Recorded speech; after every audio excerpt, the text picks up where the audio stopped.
Tosols visu laiku zūd. Es tad paliku avīzes paskatīšos, vai viņš uz vietas, kas tā arī zūd, jo man liekas, kas pēdējā reize bija Latvijā. Garāžā stāva mašīna, un pēc tam arī Tosols bija pazudis. Vienīgā vaina, kas nāk prātā, tas ir, kad galvas blīva ir beigta. Laikam ir laiks padomāt par motoru svapu, vai iesvapot tagad disku pagaidām, vai uzreiz lielu motoru, bet es gribētu no Anglijas kaut kā D46 izārdīt patiņu uz vietas, salikt visu iekšā, ko var 100 km nobrauc un atkal Tosolu nav.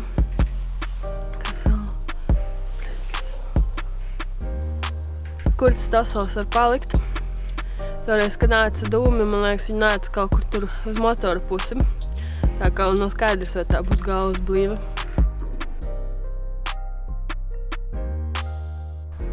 Un paliku avīzi apakšā, tad redzēs, vai tā, vai nē.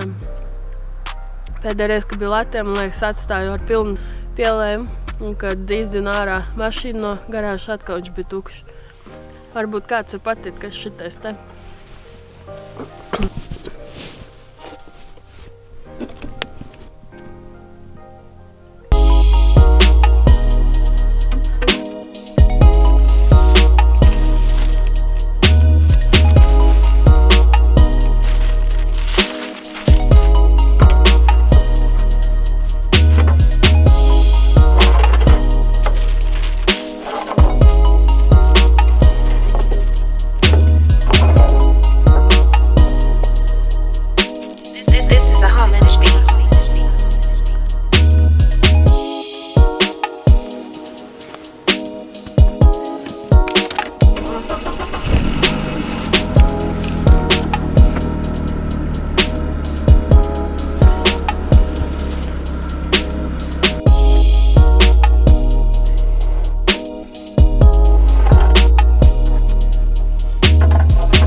This is a harmonious beat.